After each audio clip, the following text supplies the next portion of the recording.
Hello students, today my topic is about relative velocity which is in class 11th, the first unit motion in a straight line. Kinematics में आपको graphical equations के बाद relative velocity का एक topic cover करना है और जैसे कि मेरे सारे वीडियोस जो ऑलरेडी अपलोडेड हैं उसमें हमने सारी इक्वेशंस, ग्राफिकल इक्वेशंस, कुछ क्वेश्चन सारे प्रैक्टिस कर रखे हैं। तो अब हम रिलेटिव वेलोसिटी, रिलेटिव ये जो वर्ड है वो कैसे आता है जब आप एक के रिस्पेक्ट में दूसरे का रिलेशन देखते हैं, दैट इज रिलेटिव। जैसे रिलेशन कहा ना मैंने, रिलेशन का मतलब क्या हुआ, मदर के रिस्पेक्ट में अगर हम कोई रिलेशन देखते हैं तो वो मामा है, मौसी है। सिमिलरली चाचा के जो होते हैं वो फादर के रिस्पेक्ट में आते हैं। That means someone with respect to a physical quantity you have to check, isn't it? तो अगर रिलेटिव वेलोसिटी में बोलूं तो क्या होगा, relative velocity of a second object, जो सेकेंड ऑब्जेक्ट है and that is with respect to first, है ना। तो this is what called the relative velocity. यानी मैं मान लीजिए दो मूविंग ट्रेन है तो एक ट्रेन की वेलोसिटी देख रही हूं with respect to other train.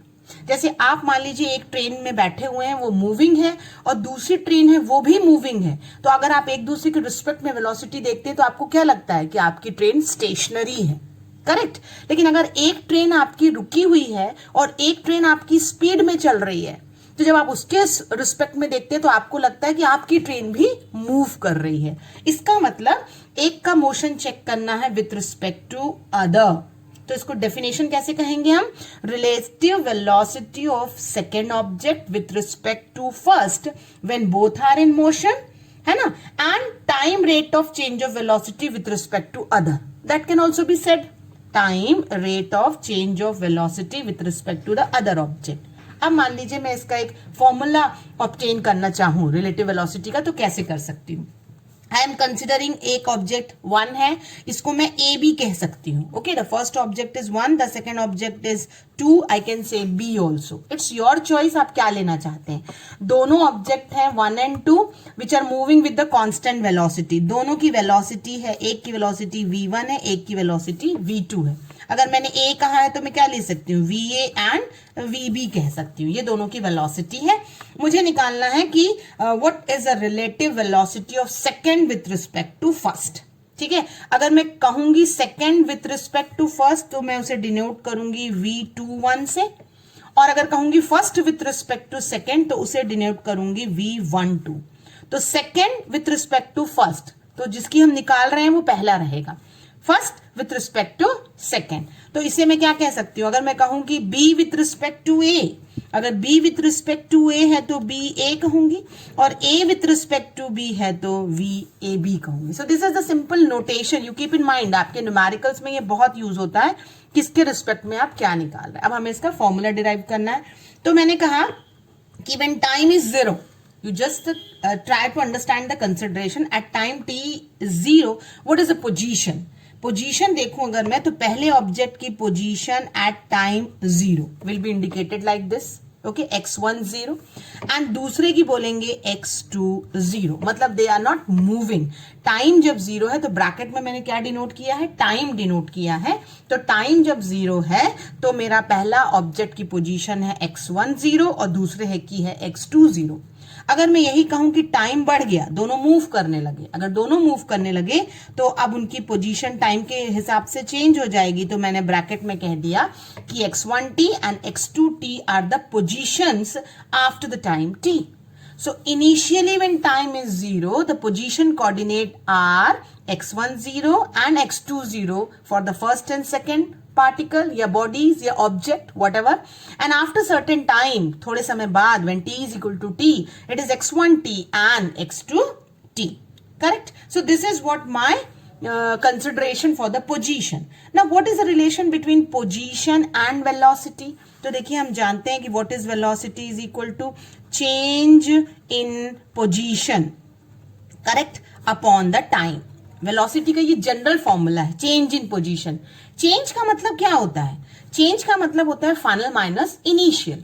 तो देखिए अगर मैं पहले ऑब्जेक्ट की बात करूं तो उसकी फाइनल पोजीशन टाइम टी के बाद होगी ना, तो मैं कहूंगी फाइनल पोजीशन है टाइम टी पर माइनस इनिशियल पोजीशन है टाइम 0 पर।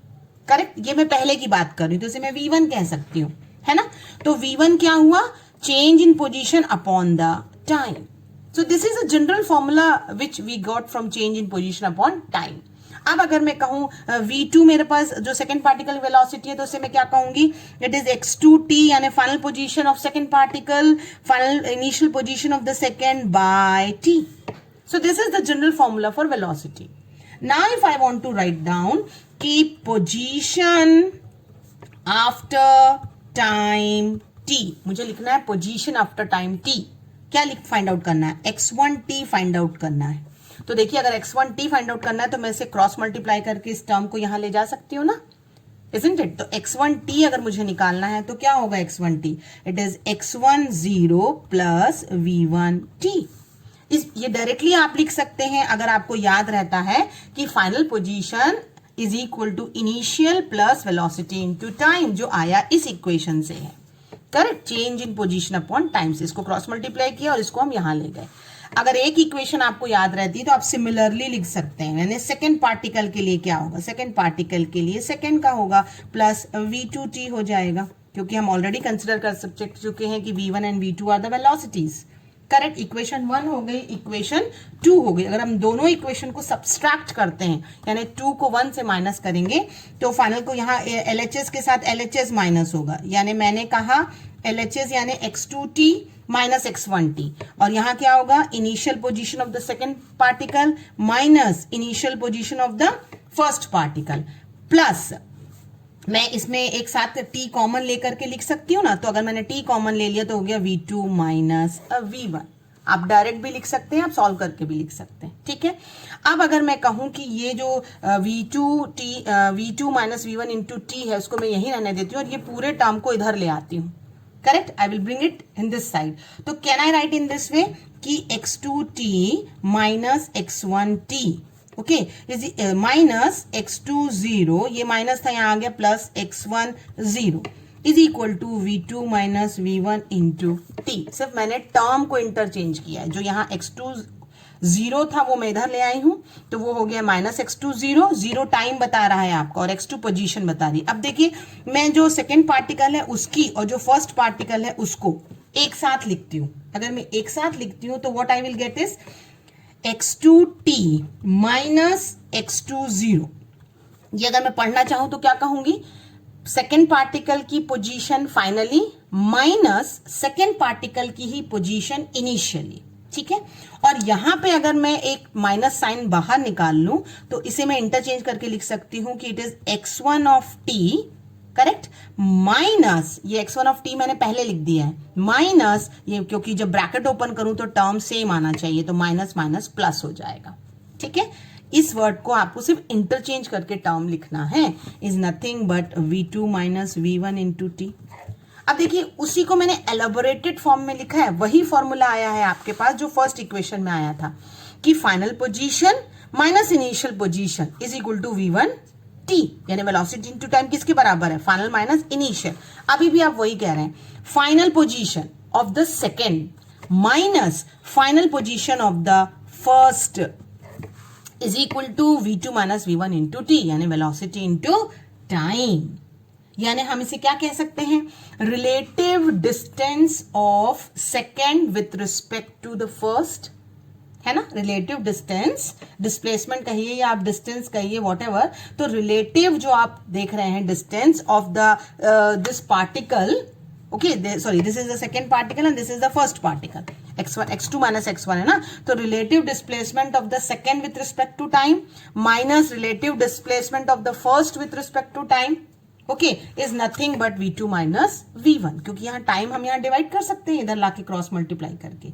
यानी इन जनरल हम कह रहे हैं कि सेकेंड का displacement with respect to first, देखिए क्योंकि ये सेकेंड का फाइनल माइनस इनिशियल है, ये फर्स्ट का फाइनल, तो इसी सेकेंड को विथ रिस्पेक्ट टू फर्स्ट को कहते हैं relative displacement of second with respect to first whole divided by, यहाँ टाइम रहा, that is nothing but v2 minus v1, जिसे हम कहेंगे relative velocity of second with respect to first, क्योंकि displacement upon time क्या होता है, displacement upon time is nothing but velocity, but ये v2 माइनस v1 आया है, इसलिए हम इसे कहेंगे रिलेटिव वेलोसिटी। तो आपका रिलेटिव वेलोसिटी का फॉर्मूला क्या आया, रिलेटिव वेलोसिटी का फॉर्मूला आपका आता है कि v21 is v2 minus v1, क्योंकि ये हमने एक टर्म जो हमारा यहाँ फॉर्मूला है ना रिलेटिव डिस्प्लेसमेंट अपॉन टाइम, उसको मैंने रिलेटिव डिस्प्लेसमेंट अपॉन टाइम को क्या कह दिया है, v21 कह दिया है ना, क्योंकि velocity upon time, displacement upon time is nothing but velocity, and v21 आया है v2 माइनस v1। अगर मैं इसे सिमिलरली कहूं तो it is v1 minus v2। बस ध्यान रखना है आपको कि किसके रिस्पेक्ट में निकालना है। अब मैं आपको नेक्स्ट वीडियो में इसका ग्राफ एक्सप्लेन करूंगी on some numerical. Thank you student.